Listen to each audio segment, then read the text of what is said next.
Dave Talks Comics, episode 129, Superman comic books.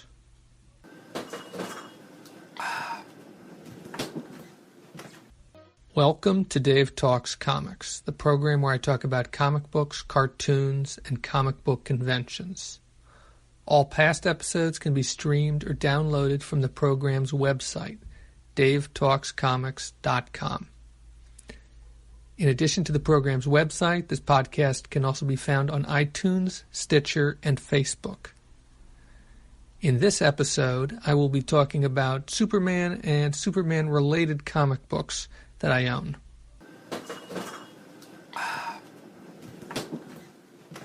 The next box is the Superman box. And this is, once again, kind of like the Batman family. This is kind of Superman family-ish box. A lot of these are straight-up Superman books, but, well, actually there's quite a bit that aren't just straight-up Superman books. So, of course, the box begins, because it's in alphabetical order, the box begins with Action Comics. And the first comic I've gotten here is a second printing of Action Comics number 775, which was written by Joe Kelly. And that's What's So Funny About Truth, Justice, and the American Way. And this was I believe this was the story that introduced Manchester Black, I believe was his name. And this led into the Justice League Elite story, which is one that I really want to go back and reread. I really enjoyed it when it came out. And I believe this is why I bought it at the time, because it was publicized as a precursor to that. Now, prior to that issue of Action Comics, you got to go back quite a ways. I mean, that's issue 775. Issue 644 is the next issue that I have, and these are from the beginning of the relaunch, early, I think, in the relaunch of post-Crisis on Infinite Earths relaunch of Action Comics. And I've got issues 644 and 643. I think 643 is the cover is an homage to an older Superman cover, but I can't remember which one it is exactly. Then I have Action Comics 544 to 546, which I talked about on the podcast, and this is the story that introduced, 544 is the issue that introduced the new looks for Lex Luthor, and Brainiac. And actually, they tell the whole story for Brainiac in these three issues, and I believe it's all drawn by Gil Kane. And that story was okay, and I did talk about that. I talked about all three of these issues on a few episodes of the podcast, probably within the first 20 episodes would be my guess of the podcast. I'm not sure if it was within the first 10, but I'm pretty sure it was within the first 20. But the Luthor story, I didn't know continued until recently, like maybe a year or two ago. I didn't realize that it continued in Superman, the comic book, Superman comic book. And I was just looking for something, and I found it, and I haven't bought it yet, but it's one of those things that I do want to buy and read, because that Luthor story in Action Comics number 544, I think, is awesome. And if you want to know why I think it's awesome, you should go back and find that episode of Dave Talks Comics and listen to that. Let's see, prior to that, I've got a couple issues of Action Comics, 536 and 535, that feature the Omega Men. I read this. I wanted to get some of the early Omega Men appearances. My recollection is this was not a great story. I believe it was written by Marv Wolfman, though, but not a great story in my opinion. Next is Action Comics number 500, another anniversary issue. This has a great wraparound cover, just like Detective Comics number 500 does. And I don't think I've opened this up and read it in quite some time. And both of them have like reprints of covers of old covers. In this case of Action Comics, of course, it's old Action Comics covers. Let's see, the next one is also an anniversary issue. This is Action Comics 484, which is the marriage of Superman and Lois Lane. This is the Superman and Lois Lane of Earth 2. And you can tell that because in the background on the cover you can see the Daily Star, which is where Clark Kent of Earth 2 works. I've had that for quite a while. I think that one is not inexpensive. I don't think it's super expensive, but. And then I've got some other issues from the, let's see, number 460, number 459, number 456, 455, 450, and that's it for Action Comics. That's all I've got. There's definitely some issues of Action that I'd like to get that I don't have, but I've got an issue of Adventure Comics, which has Supergirl on the cover. I've got some bagged comics from, I think, the death of Superman. I say bagged, I mean... let's see. Oh, here it says on the back, 64-page Adventures of Superman number 500 with translucent cover, with removable translucent cover. And this is sealed in plastic, and I have never opened this. It's probably worth, less than what was originally paid for it, which the cover price is $2.95. But I don't know. Maybe it's worth something. Let's see. Adventures of Superman. We've got Adventures of Superman number 459. Number 458, number 428, and I believe this was the first issue, number 424. If I remember correctly, Adventures of Superman continued the numbering from the Superman comic book prior to Crisis on Infinite Earths, and then when they redid everything, and when they finally restarted the Superman comic books, because initially, I think Superman continued to tell pre-Crisis stories even after Crisis on Infinite Earths had ended for maybe a year or so, or something like that. Then they retitled Superman Adventures of Superman, and they started a new Superman comic book, starting over at number 1. And I do have some issues of that in here. So continuing alphabetically through this box, the next thing is DC Comics Presents. And the first of those is an issue which has Superman teaming up with the Challengers of the Unknown. Then I have another one, number 70, which is Superman and the Metal Men. Number 64, Superman and Commandy. Number 42, Superman and the Unknown Soldier, plus extra Whatever Happened to the Sandman. And I would love to get the next issue, but I think the next issue is very expensive for some reason. I can't remember exactly why. I know that there's an issue of DC Comics Presents, and maybe it's that one, which has Superman teaming up, I think, with He-Man, and that one is extremely expensive. But the thing is that Whatever Happened to the Sandman story backup features continued in the next issue. So I don't know if I'll ever read that, because I don't know if I'll ever want to spend that much to get it. I'm not sure, but I've got a feeling it's like $20 or $30 or more. See, the next one is Superman and the Flash, DC Comics Presents number 38, plus bonus feature Whatever Happened to the Crimson Avenger. And then I've got, two annuals? Yes, 2 annuals. Annual number 2 and annual number 3. Number 2 is Superman and Superwoman, and this is not the Superwoman of Earth 3. This is the Superwoman from the future. And I believe I picked this up, and I'm pretty sure I've read this based on what I heard about it on Comic Geek Speak, on one of their, I think it was one of their top 5 episodes. I can't remember the exact theme. It might have been top 5 team-ups. I'm not sure.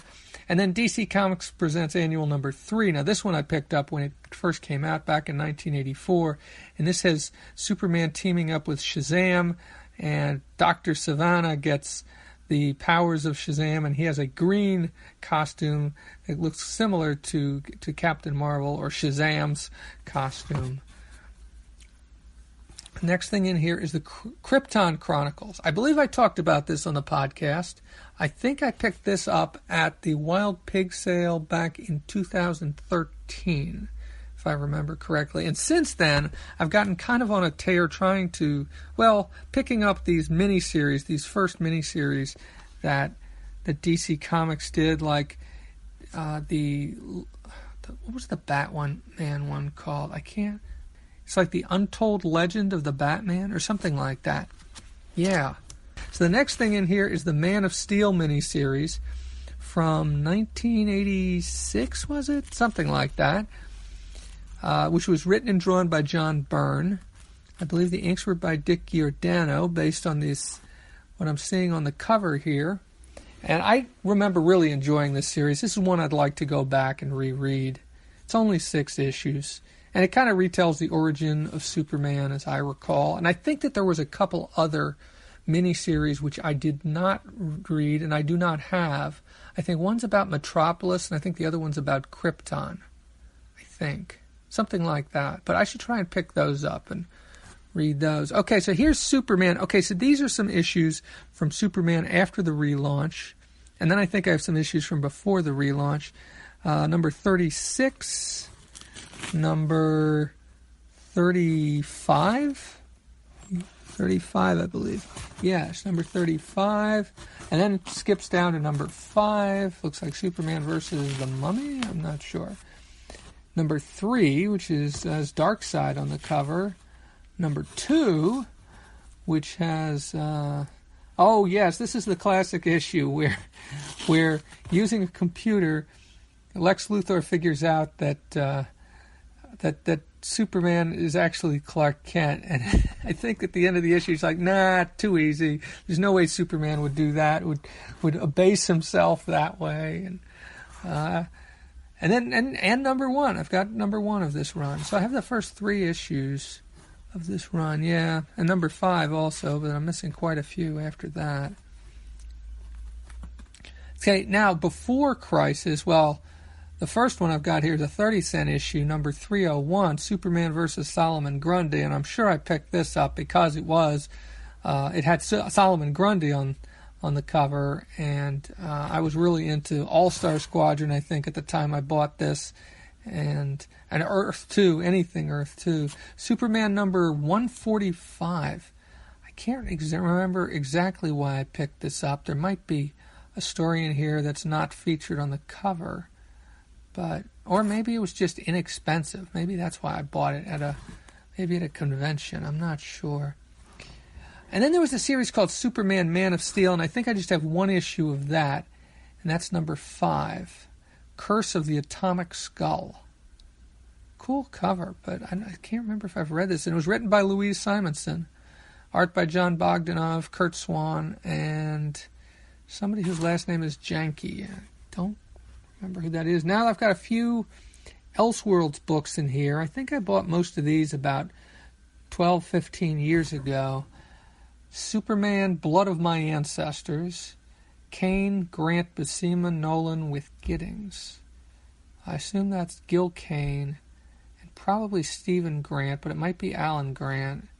John Buscema, I'm guessing. Could be Sal. Kevin Nolan, presumably. And then let's see. Superman Distant Fires.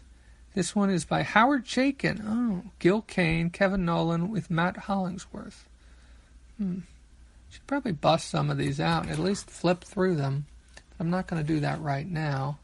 See, then we have Superman Last Stand on Krypton. This is by Steve Gerber. Oh, Steve Gerber. Doug Wheatley with Chris Chuckry. Completely unfamiliar with the name Chris Chuckry. Not even sure I know who Doug Wheatley is, for that matter. But I'm pretty sure, yeah, this is another Elseworlds book. Last Stand on Krypton. I'm not sure. You got Jor-El and Lara on the cover, and there's another woman. I'm not sure if that's supposed to be Lois or who that's supposed to be. And Superman's costume looks a little different, as it does on all of these Elseworlds books.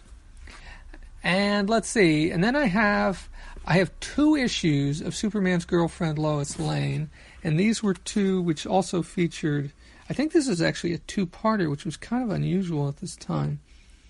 These are 12-cent issues, issues 64 and 65. This is when Lois falls for Lex Luthor and becomes and I think marries him or something like that. But I guess later it's annulled or something. I'm not sure. I think I got this from a friend of mine named Adam, who, I mean, this is like 35 years ago, I think, or 30 years ago. I got back in the 80s, I think. I might not have had both of those. I might have found one of the others, at a sale someplace. But fun. And I should probably get more issues of Superman's Girlfriend Lois Lane. There are some crazy covers out there. Now, what I do have a lot of, and I did not buy all of these, is Superman's Pal Jimmy Olsen. I think I've got about 50 issues of it or something like that. Not a complete consecutive run, but a lot of these I believe were bought by my brother Josh, and I inherited a number of comics from him when he kind of abandoned them, and so I've got a lot of comics, a lot of issues. I think some of these I bought myself. Let's see, the highest numbered one I have is number 157, and I think the lowest numbered one is like number 42 or something like that. It includes a few of the issues from the New Gods era, because I believe Darkseid first appeared in Superman's Pal Jimmy Olsen, but I don't think I have that issue. But I definitely have some of the Kirby issues just from looking at these covers. Kirby brings them all together on the last day of the world. Superman's Pal Jimmy Olsen, the Newsboy Legion, and the Guardian. So let's see. And then prior to that, you get into some of these crazy covers. Like I've got some of the checkerboard covers or the Go-Go Checks covers. Let's see. Flipping back, that was like just before issue 100, I think, when they were. Let's see. Okay, here's one. Superman's Pal Jimmy Olsen, number 102. Okay. Superman's Greatest Double Cross. And The Weirdo Wedding of Jimmy Olsen. That's number 100. And number 98 is The Bride of Jungle Jimmy, which has Superman officiating a marriage between Jimmy and a gorilla. And Jimmy Olsen, the kid who replaced Jimmy Olsen. Oh yeah, it's somebody whose name's... What was his name? It was something. It also, he had the same initials, J.O. Because he's wearing a... I can't remember what his name was though.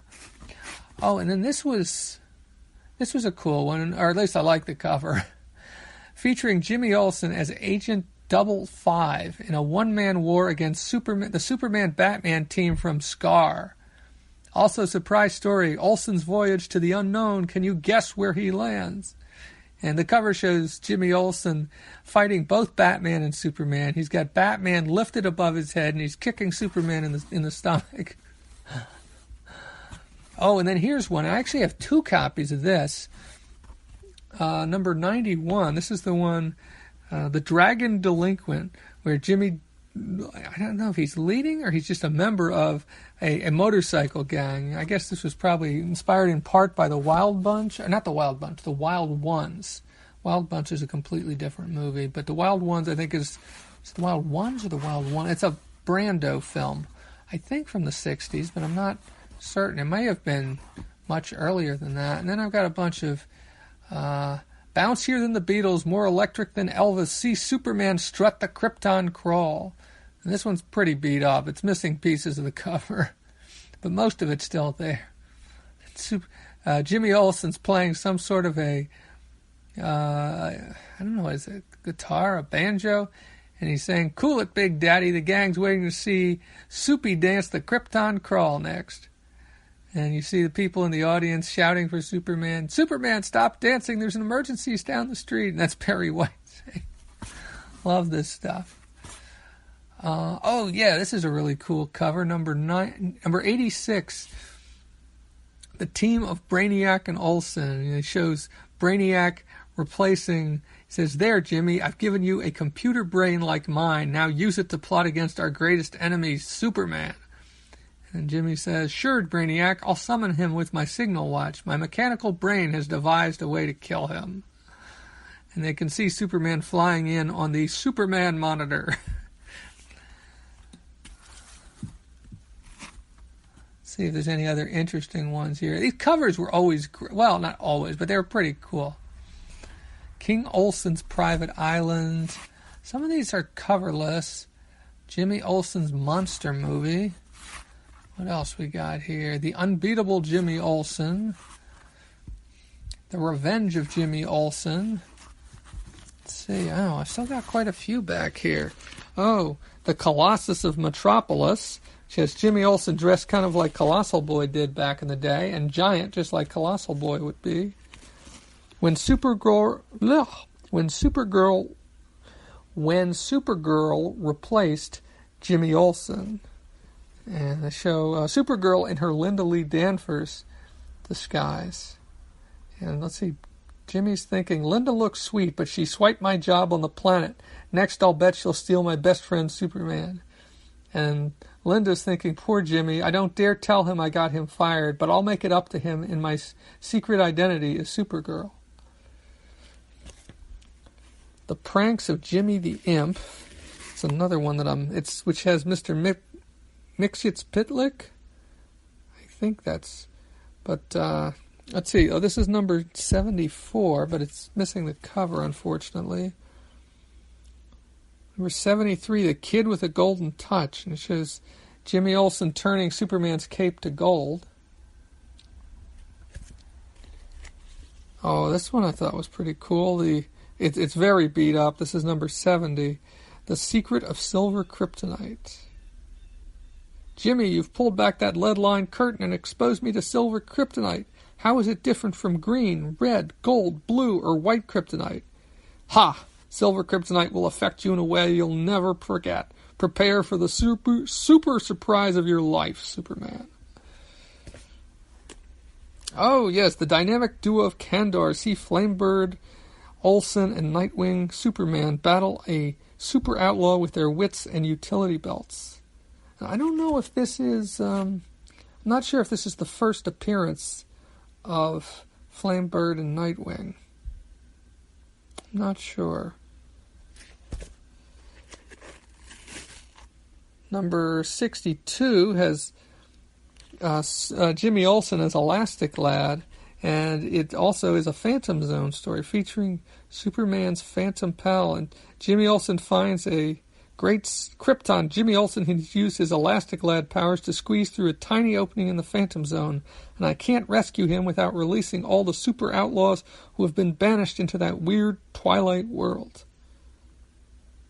Featuring Superman's Phantom Pal. Let's see, any other ones that really grab my interest here? The Super Life of Jimmy Olsen, The Mystery of the Tiny Supermen, and there's the last one, Jimmy the Genie, number 42. That's the oldest one I have, and that's it for this box. That's it for the Superman box. I probably spent an inordinate amount of time on the Superman's Pal Jimmy Olsen, but those covers really are, I really do love some of them.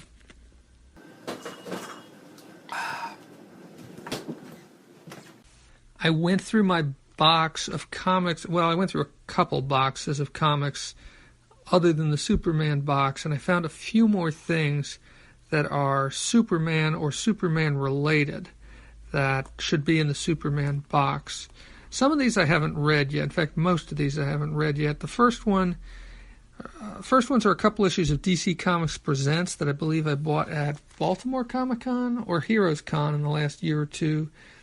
And those are DC Comics Presents number 61 and 62. 61 is Superman and OMAC.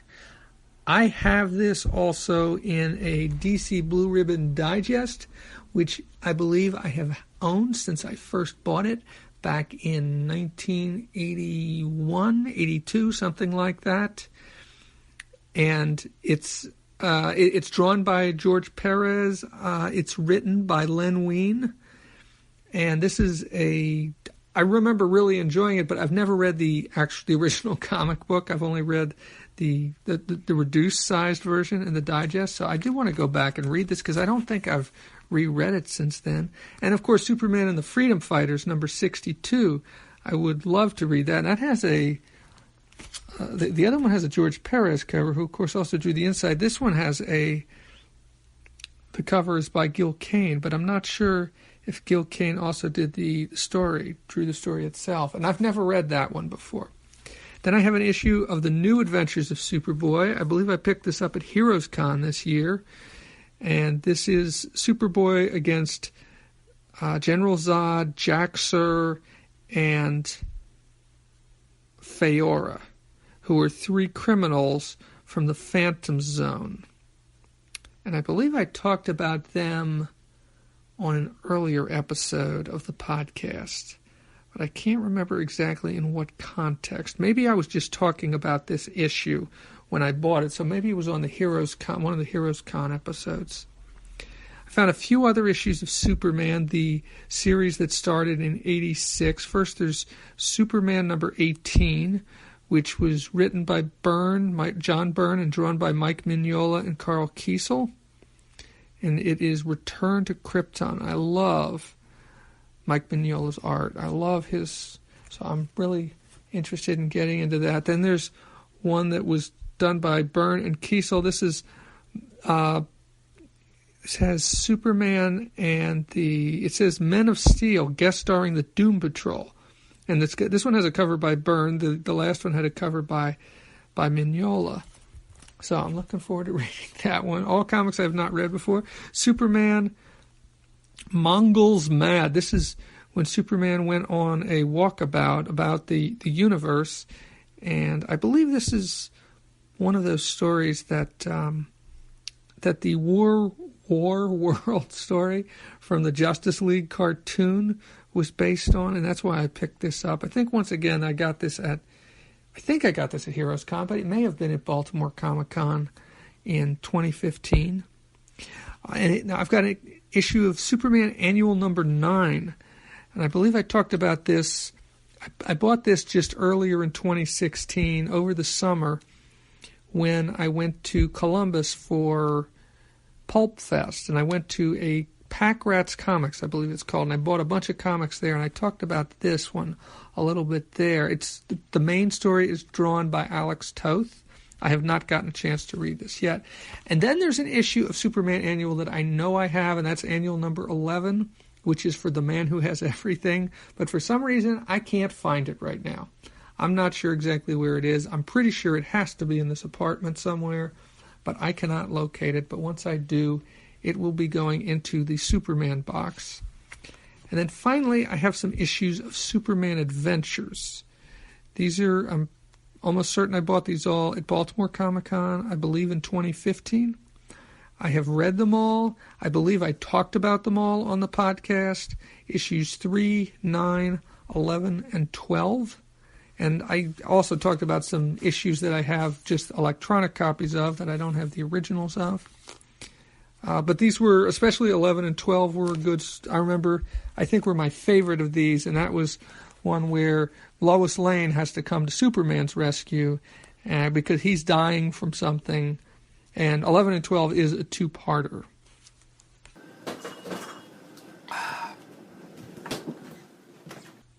I have just a couple more things to say about some of the comic books. Well, really follow-up notes on some of the things I said earlier in this episode. And then I wanted to give a rundown of the episodes in which I actually talked about Superman comic books and Superman cartoons. First, the story that continued the Luthor story from Action Comics number 544. That was in Superman numbers 385 and 386. And then I also said something about DC Comics Presents number 42. There was a backup story in there, Whatever Happened to the Sandman, and the continuation of it was called Whatever Happened to Sandy the Golden Boy, but it was not in issue 43. It was in issue 47. Which also was the first issue, the first appearance, possibly the first comic book appearance, but definitely the first appearance in DC Comics of the Masters of the Universe. And the cover feature was Superman and the Masters of the Universe. I looked online. That issue goes for at least $75. That was the lowest price I could find for it, and I'm not even sure what condition that was in or how much shipping costs would have been on top of that. And I certainly saw issues that went for much more than that. That's not completely unusual for DC Comics Presents. There were a couple other comics that I think are fairly pricey, those being the issue, I think it was number 16, which was the first appearance of the new Teen Titans, including the very first appearance of Cyborg and Starfire and Raven. And also the issue that had the first appearance of Mongol, which I believe was written and drawn by Jim Starlin, was also, and that was somewhere in the 20s, somewhere like 26 or 27. Now, as far as the episodes where I've talked about Superman on this podcast, on episode 3, I talked about the Krypton Chronicles miniseries. On episodes 15 and 17, I talked about Action Comics 544, 545, and 546. On episode 85, I talked about For the Man Who Has Everything, both incarnations of it, the original story from Superman Annual number 11, and then also the Justice League Unlimited cartoon from I believe it was the second episode of the first season of Justice League Unlimited. And then Superman Adventures, the comic book that was based on Superman, the animated series, I talked about some stories from that on episodes 98 and 117. And then as far as Superman, the animated series itself goes, I talked about a couple episodes of that, one on episode 39 and the other on episode 87.